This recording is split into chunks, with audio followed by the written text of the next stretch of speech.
in that place of multiplication, talk to me about this, the concept of delayed gratification, because I think I've been a slave to that.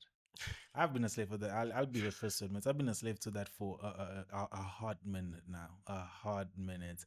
And even though now I'm like I'm understanding the concepts and I'm like I need to work on building that muscle of learning how to take waiting things out. It's like like I often say to my wife, I'm like we need to really get good at and like knowing that what we've received, okay, this is the salary, okay, this is the income that's coming to the house, but knowing that this portion is bread, this portion is seed, going into that place of multiply, because I'm like, if now all of it is bread, then we'll talk about now we're that. going to be living paycheck to paycheck. We'll talk about that because that also goes to an element of giving, right? Generosity. Yes, because the New Testament doesn't say you must give a 10%, it says you must give generously. Ooh. Right? So we'll talk about that. Right? Ooh. Cool. Delayed gratification, the best way I can use it is from my experience of being a dad. I'm always excited to have a kid. Always. But it takes 9 months for that child to be in my arms. It takes approximately a year for that child to scream, daddy, right? When there's something wrong. And it even takes longer for that child to understand that I am the secure section. Right? But in all that, I am still building a good relationship with my kids. When my kid is at a certain age, like my nephew now is 17, he's looking at me, he's like, then I'm ready for arranged marriage if that's a possibility. Why? Because he's trying to reach levels of his life where he knows that if he gets to that certain level, he might be exposed to things that we were exposed to, and he doesn't want to encounter them. Things like adventurous women, for lack of words, let me put it like that. Safe word, adventurous women. Yeah. Because of the industry he's gone into. Okay. So now it's like, what's the best way for me to secure myself? But for him to have that relationship with me, to come to me and tell me those type of honesty, it's delayed situation. I had to gradually grow him to understand that women do these type of things. You fall into these type of things. Money moves like this. Everything in life moves like this. You need to slow yourself down while being consistent with working on everything else. Yeah. And because of that, he's understood it. He's gotten to where he is. He's at a level that most of his peers don't wish they were at. And with him, I still look at him and say, okay, cool. What's your next level? And he tells me, this is where I'm going to. This is what I'm pushing for. This is what I want to do. And he knows that he has to do the small little things every single day. When his friends were calling him out to go to Rosebank, when it was worse because he stayed there at that moment, they were like, let's go watch movies and whatnot. He'd tell them, guys, I'm sorry, I'm canceling it. Why? Because I got training. And he's not talking about training as in I'm going to the club to go train. No, he's talking about his own physical training. Now, when those same friends are at Rosebank doing whatever they're doing, they call him, he's in a different state doing what he loves doing. And it's his career because he took the sacrifice when people didn't want him to. Yeah. It wasn't nice then. Because for me, I'm like seeing the picture and I like vision it. I'm like, right now, if I give into the desire, I want, the 17 Pros out. I want that. Or I know. I want that car on a travel, whatever it is. I want that, this is the latest fashion or whatever the case is. If I get it, and I could get it in a way where it's like I'm not jeopardizing rent or electricity or transport money. I could get it, but get it out of excess. And then when I think of it, I'm like, I can't. I don't see that anymore as me affording it. No. Because now for me, affording it's taken a different shape. Me affording something is I am making more than I'm spending. So if I'm getting that, for example, that's 17 Pro. And it's retailing for 28? Minimum price is 28. Yeah, It's maximum is about retailing up 50 to like, plus. let's say Pro, getting, you want the pro, yeah, right? yeah, the normal Pro is around pro 30 to 40 plus. 30. Yeah, let's say 35. Mm. Me affording it now, when I think of it, I'm like, if I'm saying 35K, I'm buying this, that pro. In a week, can I already make back that 35? Forget the week. At that moment where you want to buy it, can you buy it 4 times over?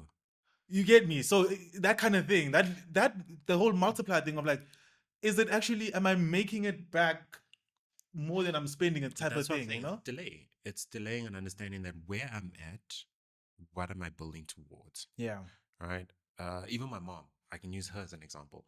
She understood that every little bit of penny that she had in that beginning phase of building the industry that she was in was to empower us, Yeah. her kids, right? So we did well. We finished our schooling. All of us did what we had to do. I'm the only one who was like, nah, I'm going this way. Yeah. Um, sisters now in Australia, you get, and brothers running his own thing. So it's like all of us are relative success, Yeah. right? My mom got her first LV bag when I was in grade 12, and I'm the last of 6 kids. Sure. And she got it as a gift. Hmm. When she rocked up with it, go society. All her friends are like, "What bag is that?" Mm. And she's like, "No, it's just a bag my son bought for me." One of the friends recognized it and says, "Your son bought you an LV bag." Mm.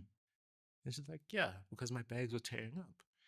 And they're like, "Why don't you just go buy yourself a bag?" She's like, "No, my son needed school books. So I was willing to wait for my son to make sure he's got his school books. Mm. That's why I didn't buy those things." Sure. She understood the greater purpose. She was giving back to the greater purpose. Why do you think it is that, as particularly as Black people, we don't seem to understand, or maybe we is the word reluctant to accept and apply delayed gratification? Is, I don't know. Is it because I've thought of it? I'm like, is it? You know what? I've suffered.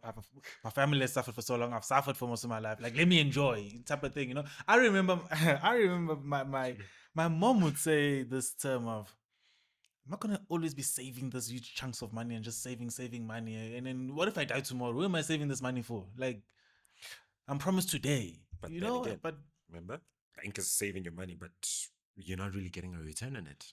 Cool. So you don't even have the luxury to spend it.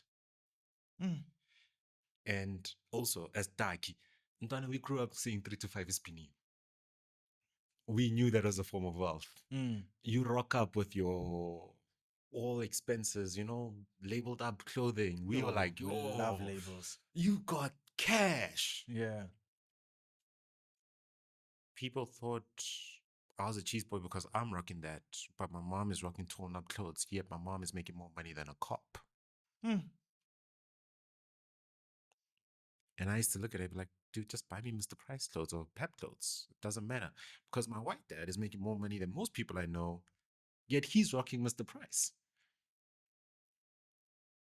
We grew up in a flashy culture because we weren't taught to be enough as our own people. So we think wearing all these fancy brands and everything else is like, hey, dude, I've made it.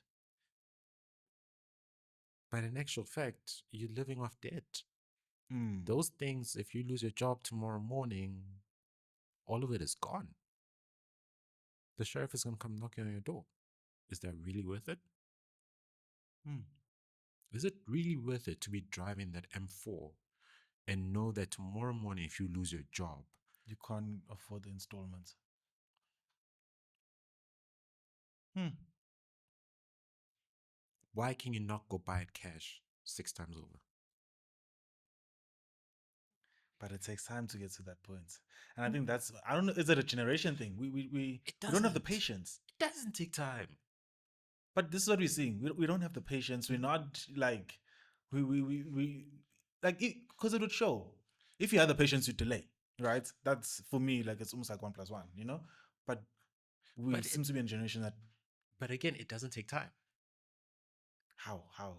Then, It's not a thing of you just delaying gratification. You Hmm. understanding the principles of finances. Yeah. Warren Buffett bought a car late in his life and a house late in his life. He's still angry about buying those things, and he bought them cash, and he's like, I should have used that money back into my investments. It's about understanding the principles. Okay, talk to us about these principles, because this is why giving this becomes a very important part, right? yeah. Cool. So if you take a meter and you're Mhm. compounding it and you're getting 20 to 30% interest, how much is S&P? Was it? Yeah, Nasdaq, for example, would give you a return of about 25%, right, Okay. on shares This is investments. per annum. Yeah, Mm. cool. So if you're taking 100, that means you're getting what out of a mil? You're getting two and a half. Yeah, about 2000. 2.5 Yeah, million. From a mil, you're getting 2.5. Yeah. yeah. A quarter. Yeah. Coming back to your account every year as dividend, Mm-hmm. not the meter that you've invested. The meter is growing as it grows. So the meter's still growing, but you're getting your dividends a back quarter based on of the a shares mil. that you have. Yeah. Right. So we're saying a quarter of a mil, but it's actually sometimes less, depending on how much Depending shares what they're you've actually putting. got. Right. Mm-hmm. Cool. Now you take that same principle, you take that same money, right? Because this is how compounded interest works. You put it back into the meter. Now you've invested what? 1.2. What's 30% of 1.2? But it's over 3, 4. Yeah, but You get. Now you take that money, you put it back into your account. Now you're sitting on 1.8. You take that money, you put it back into your account. Now you're sitting on 2.5 of shares, worth of shares. And now when it comes back over 500,000-600,000. That's your year's pay. oh, my annual leave. Without having to worry about going to a job. And then that same person takes that money and then goes buys a house cash. Goes and buys a car cash. Now here's that. You think you've done a good thing because you're not financing the car, you bought it cash. So whether it depreciates in value or not, that money's gone.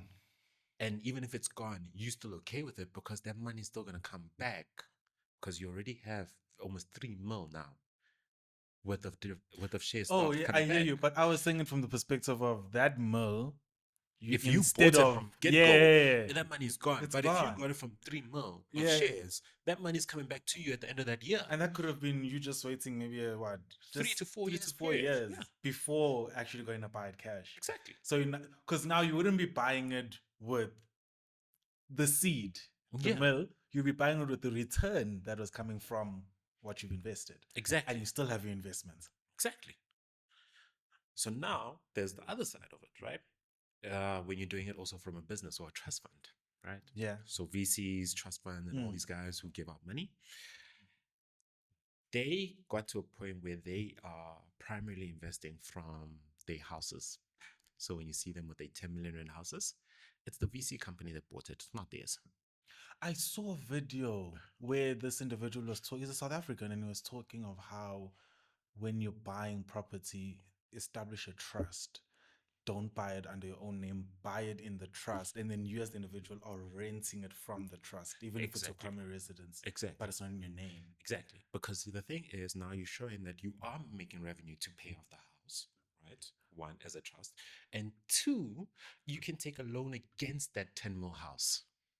And these are how VCs and other companies are financing themselves to continue growing. Wow.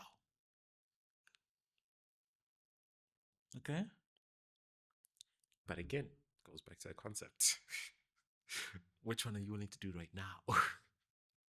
Sure.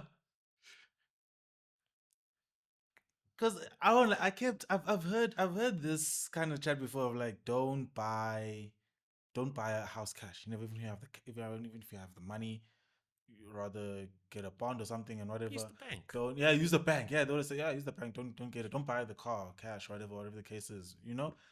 But I was like, man, now I'm paying You bought a house almost and twice boom, and the you're paying like now, yeah, this. the And interest then I'm as paying interest back rates and all and of that in so many years and all of like, just buy it outright and it's my assets and I have it. So I've constantly it's not an asset, it's a liability. It's costing you money. That's not, especially if you're not if it's not for income purposes and you're living in it as your primary residence. It's costing you money. It's yeah, it's a liability. I heard that. So don't ever mix up the two. If it's making you money, then I said if it's not, it's a liability. You can move out of it tomorrow morning and still be okay. Sure. Okay, let's now talk about this the generosity aspect, because again, like, funny enough, this week I was thinking around this concept and I'm like, we've heard these terms of like you reap what you sow, you get back what you give, that kind of stuff, and this concept of giving, and more and more I'm thinking about, I'm like, it's honestly so true. It's like, there's a scripture says, if you sow sparingly, you're gonna reap sparingly. So it's like, Yes. So as to what you're saying, like, it doesn't speak of 10%, it says give generously, and it's like we overlook the generous parts, like give generously, and it's like, okay, that speaks to some kind of like over and above. But there's a purpose behind it, like, yeah, talk to me about that. Like this concept of, we saying we wanna build wealth, we wanna be financially literate, and then you're gonna tell me give it away. What does the scripture say? That the world of the generous becomes what? Larger and larger. I'm trying to see it. I think that's me. I'm Okay, trying to see cool. it. I believe it from a faith perspective, but I'm trying to see it from a practicality perspective. Cool. I'm gonna bring it back to my life, right? Cool. I've got a friend. I need a venture capitalist and I need a mentor. I call my friend. Ndwana, what can I help you with? Tells me, boy, can you help me with 1, 2, 3, 4, 5? Mm-hmm. All right, cool. I help him with 1, 2, 3, 4, 5. As I'm growing, he comes back to me. He's like, dude, what can I help you with? Because I see you struggling with certain things. I'm like, dude, I need a mentor. I've given my time. I've given a lot of things towards this guy. I've helped him even when I didn't need to help him. I've been in situations where I needed him and he wouldn't know that I needed him. And when he came up to me, I was like, yo, this is what I'm building. And this is what I need. I need a mentor. And because of that, he gave me the contact of a good mentor. What did the mentor say to me? He gives around 70% of his money that he earns to his ministry. I'm like, okay, cool. Why?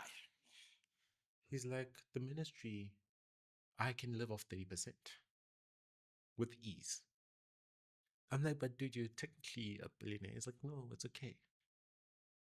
The ministry takes the 70%. I'm like, then tell me what's the nicest thing that you've done. He's like, oh no, I can travel all across Africa with no issue. All I need is my passport and that's it. I'm like, why? He's like, because my contact lists, I've given them the other 10 to 20 plus. So I'm technically living off 10%. So when they needed my aid, when they needed my help, I was there to help them. When they needed support, I was there to support them. And all I did was show my value in those given moments. And you're like, look at this guy. You're like, but dude, how are you living off 10%? He's like, no, my 10% is a lot of money now. But back then it wasn't a lot in the beginning. Yeah. But I can fly first class, everything paid for, 5-star hotel with ease to Egypt. Because these friends, these connections, these relationships, power of relationships. Exactly. It's like, oh, you're going to Italy, you can use my place. Also the philosophy of giving back. It's making sense. So now let's take it to something that's actually happened recently, right? The owner of Group 5, right? I think it's Group 5. Can't remember the group's name. I'll double check them later. He owns shares in Capitec. He owns shares in Curo. He owns shares in so many different industries, right? He did a donation to Curo for 7.4 billion, which is still waiting on approval. He's buying out the current shareholders, which means Curo might turn into a fully non-profit school. Ooh. That is a lot of giving back, right? Yeah. You know who's going to be paying him for everything he's done? The government. It's gonna get these subsidies and these rebates and but also the people. Because now, if you are a co-owner of Capitec, if you are a shareholder of Capitec, you're losing the privilege of the discount you had as a Capitec staff for you sending your child to Curo. So where does that money go back into? It goes back into improving Capitec. So it means they start getting more clients. They can now push that line of marketing and feed, which means more people are going to want to bank with Capitec in the future because Capitec is doing an improvement to Curo schools. And Curo schools is a higher level education, which is competing with most private schools. sure. It's a lot of money you gave away. But what it's The impact generating, is the a lot. impact. And it will always give him back his profit as he grows. Because the legacy he leaves.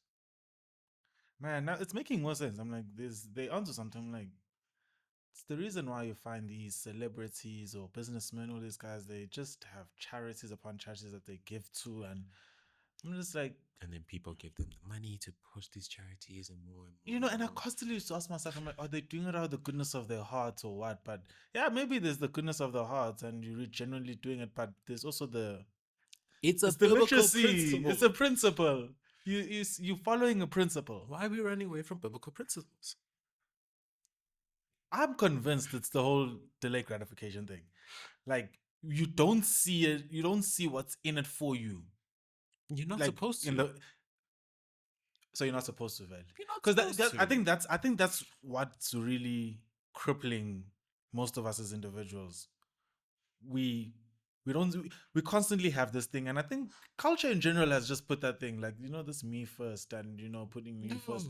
You want to see what's in it for me. Why should I give you 100,000 rand? What's in it for me? But it's like, so it shouldn't be that case. It literally should be like, okay, maybe you believe, oh, you have a solid business plan. Oh, it's viable. Does There you it go. say scripturally that anyone who is sent by Yahweh knew exactly what they're getting from it? Yeah, they didn't know what they're signing up for. Wow. All they did was follow the principles that God gave them. Yeah. That you're going to give and you're going to give generously. Okay. You're going to build my temple. Okay. You're going to do this. Okay.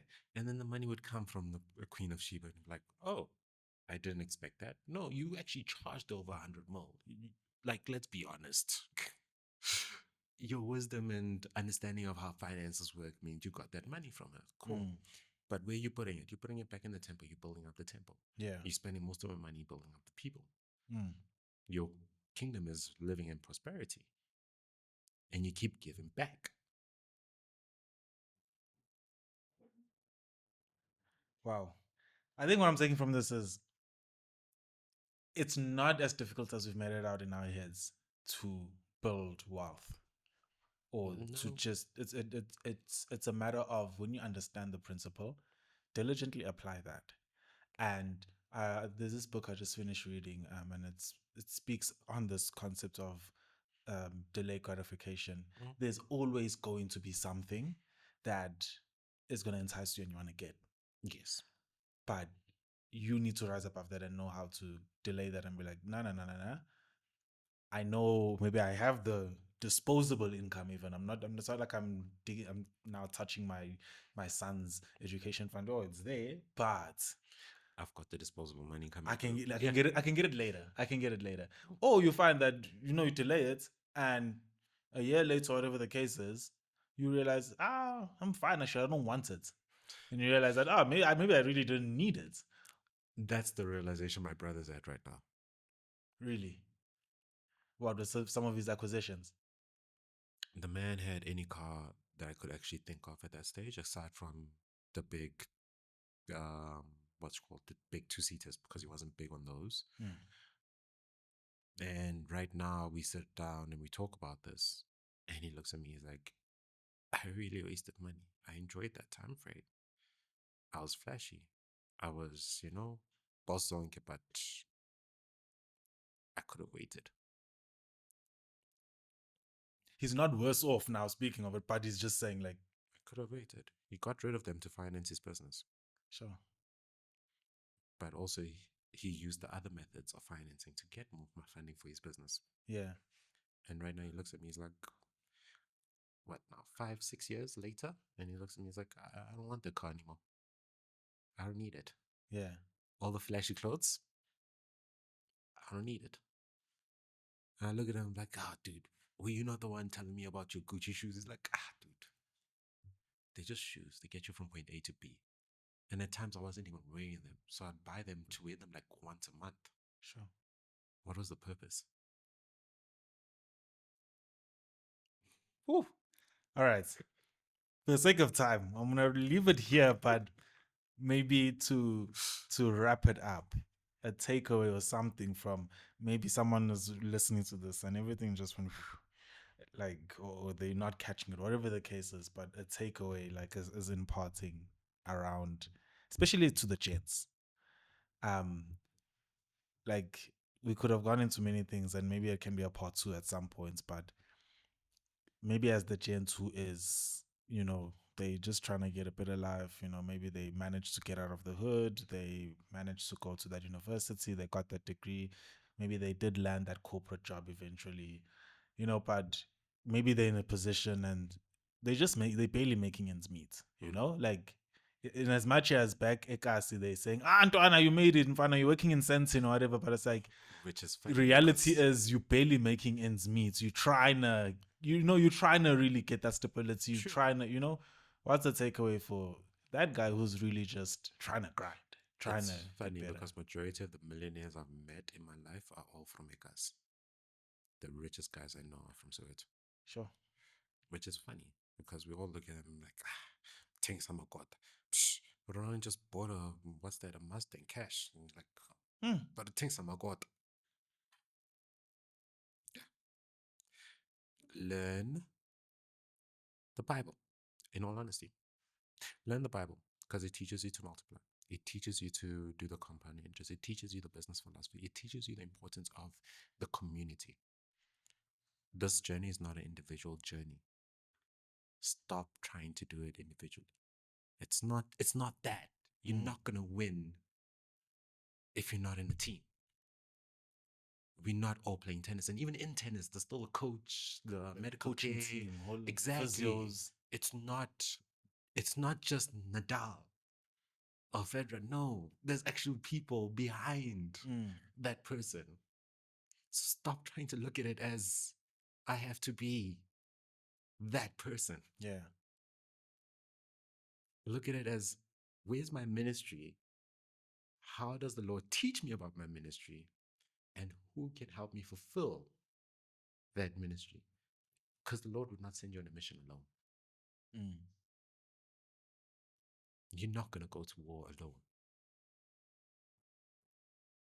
And that's what you need to learn. Sure. Nah, shout out. Thanks for that. As always, at the end of the episode, I always ask my guest, what man are you becoming? So when Pfariso, what man are you becoming? Fun fact, I don't know. I don't know. I'm having so much fun right now that I don't know the kind of man I'm becoming. Yeah. I am just trying to be the best servant I can be. Yeah. Nah, bruh. That's good enough. Look, and if you're having fun, I think really that's also what matters. That's really what matters. I'm always like, hey, as much as work is working and that, and then there's family, and then there's this, I'm just like taking the time to have fun. Yeah. That's awesome. That's awesome. But bro, thank you so much. I really think it would deserve a part two at some point because my word, I'm like, there's other areas where I'm like, we could have really gone in and drilled in here because I don't know, maybe it's just for me because I'm just like, yo, I need to make some changes in terms of how I approach finances, how I approach just thinking around this concepts of building wealth and like how am I going about all these things? Like, if I'm being honest, I like these nice things. We all do. I looked at that Apple presentation. Hey, that pro. I looked at my wife. I was like, look, if you get this, we don't need, when you start advocating, if we get this Pro, we don't need to get like a Sony Alpha camera for, recording. We can just record with our iPhones, like, but if I'm like, it's also, I'm trying to feed that desire, like, Karen, yeah, I have the latest iPhone. Yeah, I'm driving that car. Yeah, I live in that neighborhood. But yeah, I still need to really maybe go back to my Bible, learn these principles, understand it really well, and apply it properly. So that later on, maybe we come to part 2 and I can say, Chief, how can I help you? But we learn. Pfariso, thank you so much, man. No I stress. appreciate it. This is amazing.